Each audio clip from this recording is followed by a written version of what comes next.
Dear students, now we will discuss a very important topic of your chapter. इसको अगर मैं backbone कहूँ, base कहूँ तो गलत नहीं होगा, क्योंकि हमें जिस तरीके के सवाल करने हैं पॉलिनोमियल्स के अंदर शुरू में, वो इस थ्योरम के बिना अधूरे हैं. अगर इस थ्योरम की बेस नहीं समझ में आई आपके, तो फिर आप जो है वो एक क्वेश्चन को गवा सकते हैं. ओके, तो इसके लिए सबसे पहले हम मैंने जो यहाँ ये लिख रखी है इसकी डेफिनीशन, इसके बारे में तो हम बाद में बात करेंगे, क्योंकि फ़ौरन मैं इसको नहीं समझाऊंगा. एक छोटी सी एग्जाम्पल डिवीज़न की लेकर इसकी हम बात करेंगे. Suppose I want to divide 23. मैं 23 को डिवाइड करना चाहता हूँ सपोज 4 से, and let me right like this.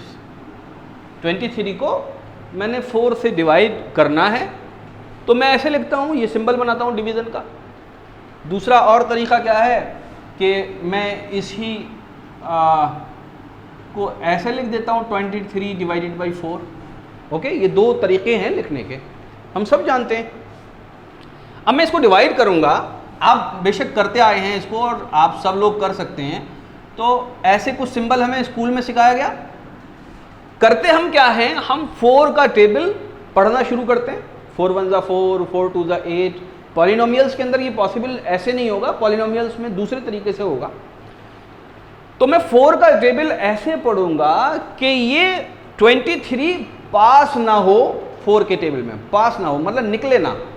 या तो मैं टेबल पढ़ते पढ़ते 23 तक पहुंच जाऊं, और अगर ये 4 के मल्टीपल में नहीं आ रहा 23, तो 4 की टेबल मैं जब तक पढ़ूं जब तक 23 सबसे करीब आ जाए.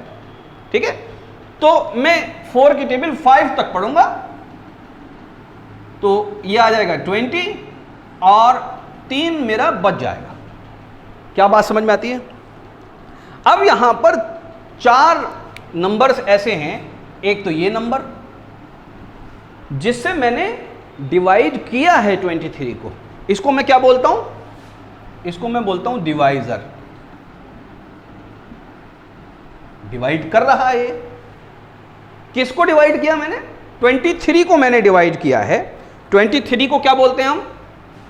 23, ये जो 23 है, इसको हम बोलते हैं डिविडेंड.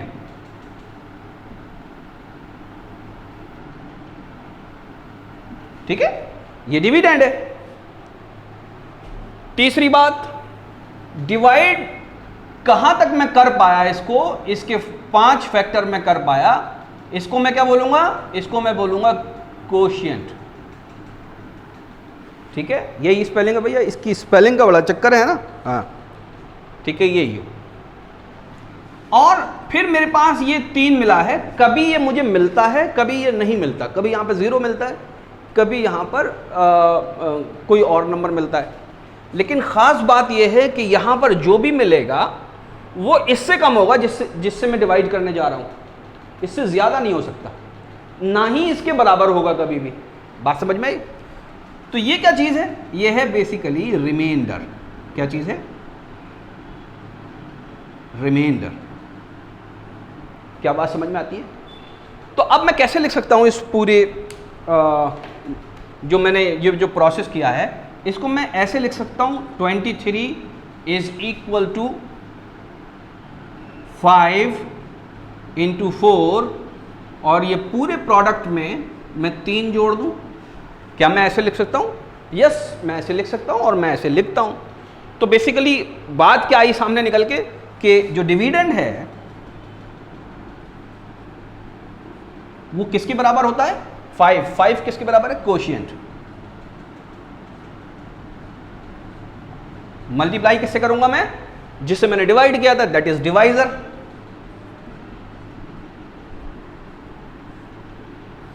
और ऐड क्या करूंगा मैं? अगर रिमाइंडर है, if there is any remainder then it will be added up. Remainder some time होगा, सम टाइम नहीं होगा. थोड़ा सा कट रहा है, मैं जरा कैमरे को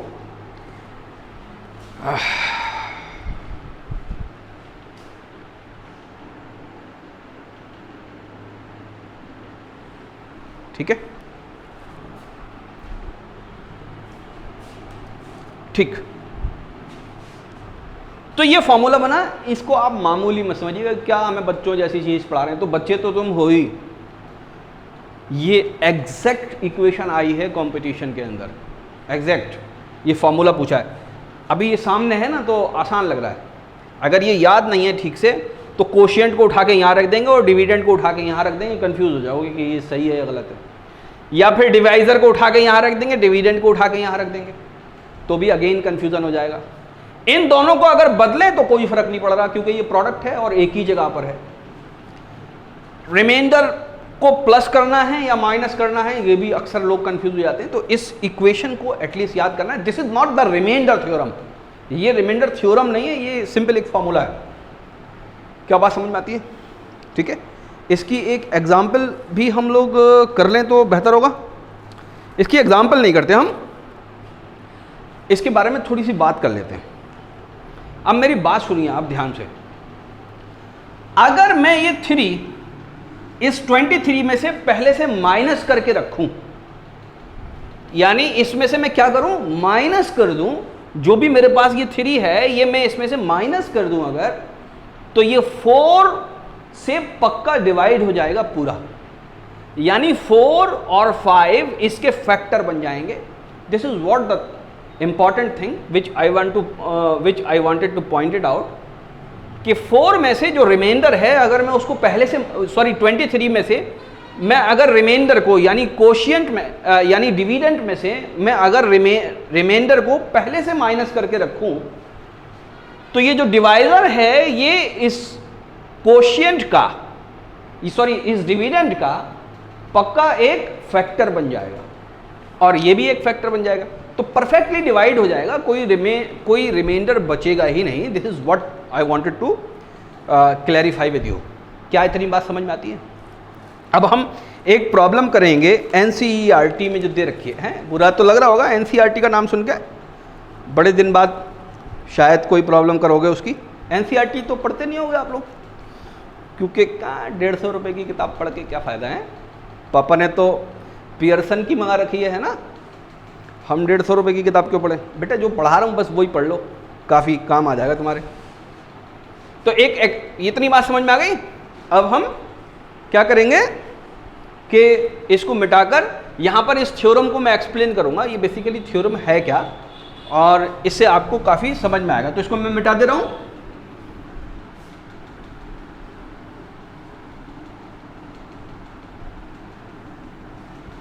और एक एग्जाम्पल है, find the remainder when, find the remainder आप अपने आप लिखो, मैं एग्जाम्पल लिख रहा हूं। एग्जाम्पल है 9, ये सॉल्व एग्जाम्पल है। Find the remainder when x की पावर 4 प्लस x की power 3 minus 2x square plus x plus 1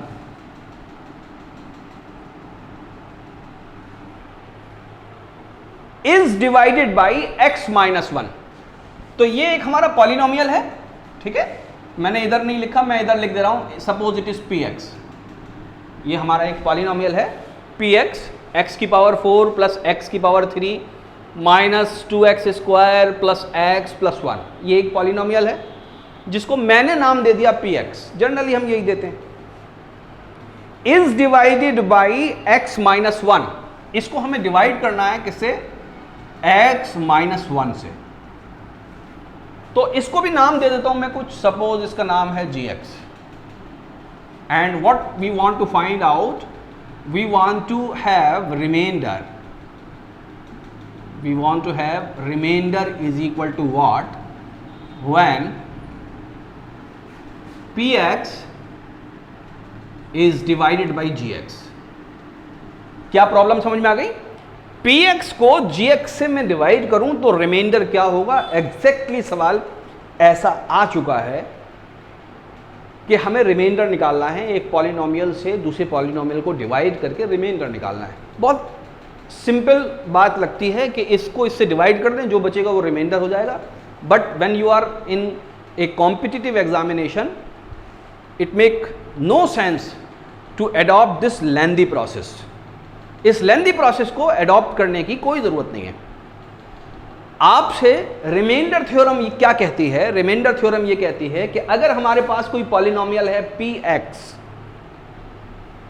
let px be any polynomial of degree greater than or equal to 1, यानी ये जो डिग्री है, ये जो सबसे बड़ी डिग्री तो सबसे बड़ी पावर को कहते ही हैं, तो जो डिग्री है वो एटलीस्ट 1 या 1 से ज्यादा हो, यानी उसके अंदर x नजर आ रहा हो, कांस्टेंट पॉलिनोमियल ना हो वो,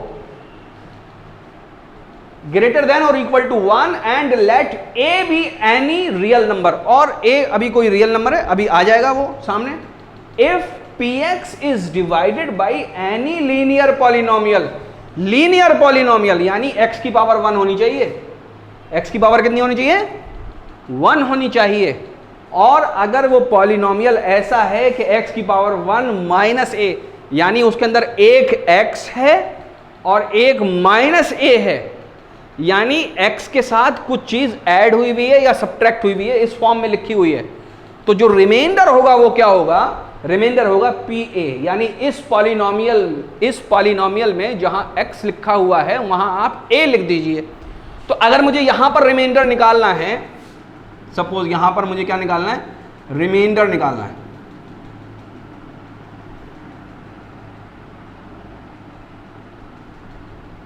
रिमाइंडर, ठीक है, यहां पर मुझे रिमाइंडर निकालना है, तो रिमाइंडर किसके बराबर हो जाएगा? अगर इससे मैं डिवाइड कर रहा हूं तो यहां पर मुझे बताइए आप a किसके बराबर है?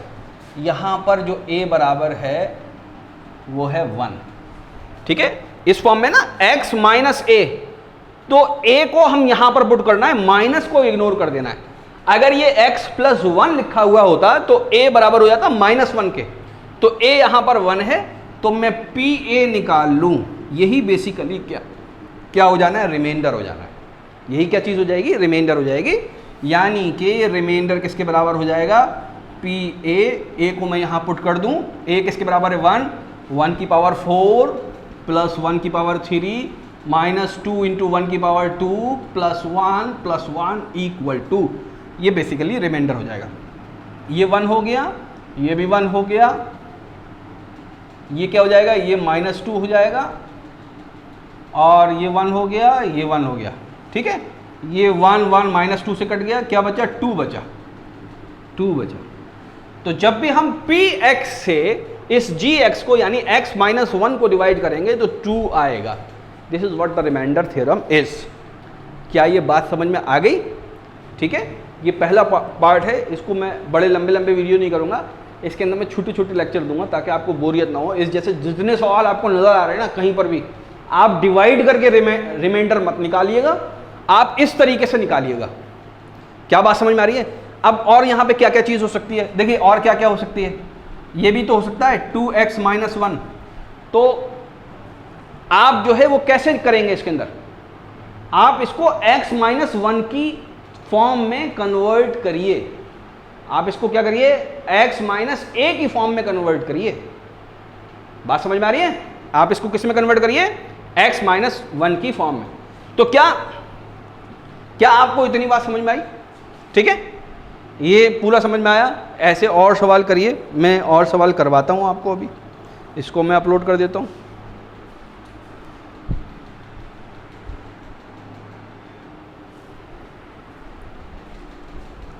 Now you see, based on remainder theorem, जब हम किसी पॉलिनोमियल को किसी लीनियर पॉलिनोमियल से जो कि इस शक्ल का लिखा हो x माइनस a ऐसा लिखा हो, जब हम इसको डिवाइड करेंगे तो रिमाइंडर निकालना है। ये ऐसी प्रॉब्लम आती है इम्तिहान के अंदर। एक प्रॉब्लम ये लिखी है, द रिमाइंडर निकालना है when the polynomial x cube minus 3x square plus 2x minus 1। Condition क्या है कि इसमें जो डिग्री है जिस पॉलिनोमियल को डिवाइड करना है वो 1 या 1 से ज्यादा हो, तो यहाँ पर 3 है, okay. Is divided by x minus 2, linear polynomial है, x माइनस a की शक्ल का है, यस। तो हम अपनी बात क्या कर सकते हैं, ये जो पॉलिनोमियल है हमारे पास x cube minus 3x square plus 2x minus 1, इसमें हम a पुट कर दें। यहाँ पर a बेसिकली किसके बराबर आ रहा है? x माइनस a की शक्ल का ये है, तो a की वैल्यू किसके बराबर है? a की वैल्यू है 2, -2 नहीं है, ये बात याद रखिएगा, 2 है। x माइनस, माइनस फॉर्मूले का हिस्सा है, माइनस के अलावा जो चीज बची। अगर ये x + 2 होता, यहां पर x + 2 होता तो a बराबर हो जाता -2 के, तो फिर हम माइनस लगाते अपनी मर्जी से यहां पर, तो एक माइनस लगाने से तो ये बदल जाता, तो 2 माइनस लगाते, एक 2 के साथ लगा देते, एक फॉर्मूले का हिस्सा बना देते। क्या बात समझ में आ रही है? तो अभी तो हमें x - 2 मान के करना है, ठीक है। अभी तो हमको क्या मान के करना है, x - 2। तो a हमारा किसके बराबर है, 2 के बराबर है। तो ये जो px है बेसिकली यही तो है, इस यहां पर हमें p2 पर वैल्यू निकाल लेनी है। तो ये हो जाएगा 2 का क्यूब -3 × 2 का स्क्वायर प्लस 2 × 2 -1। नजर आ रहा है क्या? यस नजर आ रहा है। 2 क्यूब ये हो गया, -3 2 स्क्वायर प्लस 2x 2 × 2 -1 उसका हिस्सा था। इसकी वैल्यू जो होगी वही बेसिकली रिमाइंडर होगा। ये किसके बराबर हो जाएगा, ये 8 हो गया, माइनस ये 4 दिया 12 हो गया, ये आपका 4 हो गया और ये आपका -1 हो गया। तो बहुत सिंपल है, 8 4 मिलके -12 को काट देंगे, -1 बचा, -1 ये रहा, आंसर हो गया। जिन स्टूडेंट्स को रिमाइंडर थ्योरम नहीं याद होगी वो क्या करेंगे, वो करेंगे इसको इससे डिवाइड करेंगे और उनका करीब 1 मिनट ज़्यादा लग जाएगा। तो एग्ज़ाम के अंदर जो एग्जामिनर है वो यही तो जानना चाहता है, इसको बेसिक चीज़ें पता हैं या नहीं पता। तो वो डिवाइड लॉन्ग प्रोसेस लेके चलेगा तो उसका 1 मिनट का नुकसान हो जाएगा। तो ये एक सवाल कम अटेम्प्ट कर पाएगा, ठीक है। यही तो फ़र्क होता है टॉपर्स में और जो बच्चे टॉपर नहीं होते हैं। तो जो बच्चे टॉपर होते हैं वो ऐसे प्रोसेस को इस्तेमाल करते हैं जिसके अंदर टाइम कम बचेगा। हालांकि बेसिक जानना जो है वो इससे ज़्यादा ज़रूरी है, बेसिक जानना चाहिए। Anyway, let us talk about another problem. What is remainder when x³ - 2x² + x + 1। एक दूसरा पॉलिनोमियल है, इसकी भी डिग्री 3 है, तो हमारे ये कंस्ट्रेंट के अंदर आ रहा है। इसको डिवाइड करेंगे x - 1 से, तो a कितना हो गया, a 1 हो गया। यहाँ पर 1 वैल्यू पुट कर दीजिए, तो 1 का क्यूब -2 × 1 का स्क्वायर प्लस 1 + 1। क्या बात समझ में आती है? तो ये तो हो जाएगा 1, ये हो जाएगा -2, ये हो जाएगा +1, ये हो जाएगा +1। तो +1 + 1 -2 को काट देगा, 1 बचा, 1 आंसर है यहाँ पर, यस है, दिस इज द आंसर। तो रिमाइंडर किसके बराबर होता है, रिमाइंडर x - 1 था, x - a की फॉर्म में कन्वर्ट कर दीजिए, a की वैल्यू को यहाँ x की जगह पुट कर दीजिए, you will be having remainder. क्या बात समझ में आती है? सिंपल प्रॉब्लम है।